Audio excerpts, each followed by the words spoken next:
Good morning, good afternoon, good evening. I'm Dr. Eric Von Blacknall III. This is 3 Good Minutes. That's what I call the show.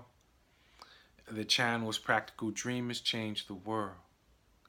I got that idea and concept from some of the reading that I was doing to try and figure out my divine purpose after going through some processes of learning how to be successful in the professional realm, in my case in higher education, of which I committed 20 years of my life, helping universities and colleges make substantial sums of money using my skills to increase their enrollment, their retention, and ultimately their graduation rates.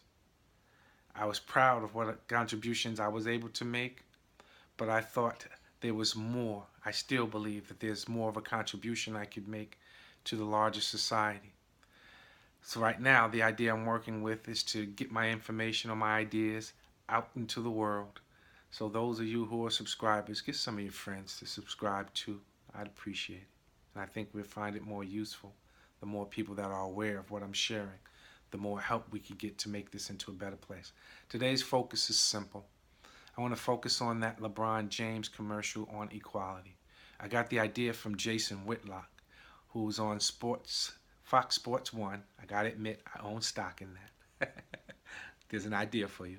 That what I'm trying to accomplish here is I'm saying, well, what benefit does the commercial have to the larger community? And when I look and I go, wow, I start to question some of the things that are being stated by that commercial. The equality piece, excellent. There's no question that I believe that there should be a level of equality throughout all of the American society, actually throughout the global society, and that's my dream. The issue I have, of course, and it's not necessarily an issue more so than a observation, is that Nike's going to make a fortune with the commercial because you've got one of the highest sellers in LeBron James and Serena Williams in terms of selling Nike apparel around the world at prices that are fair. I believe in a capitalist environment where you can make a profit off of your ideas. Can't hate on that. But look at what they're showing. They're showing deprivation.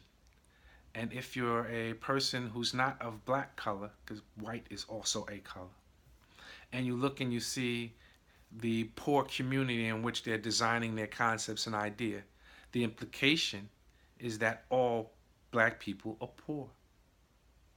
And that the only way to legitimize yourself is to admit that you've come from a poor environment. My kids will never be poor. My wife was never poor. Me, I got pulled out the poor card because I grew up in a community that was disadvantaged. Notice I said community. I didn't say hood, because those of us who were born in poor communities, we say hood because those who weren't called it a hood, and then we bought into that as a description. And then what was in our mind became a manifestation outwardly. So we started to hear hood, went into our subconscious, then we started calling it hood. Go to a dictionary and look up what a hood is. That's part of what I'm referring to in terms of my desire to do good. I want to make sure that we start to think and realize that what is within manifests itself without, and it could have the kinds of consequences that are detrimental to the greater good of the planet. Black people don't live in a hood, they live in a community. Not all black people are poor. As far as equality goes, LeBron James makes the kind of money where his children will never know the kinds of disadvantage that they claim he represents, although he overcame incredible opportunities or incredible limitations to reach the opportunities that he's afforded for his kids. And I honestly believe that he wants to make that kind of contribution with his philanthropic efforts. I know I want to, but mine are going to primarily focus on what kind of information I put into your head. Notice during this particular post, I said use a dictionary. I said pay close attention to the images that are going into your mind. I said be willing to be critical of that information that's implanted in your mind and don't automatically accept the information as being true. At least check the facts of who's giving the information to you. I went 2 minutes over, but not much longer than that.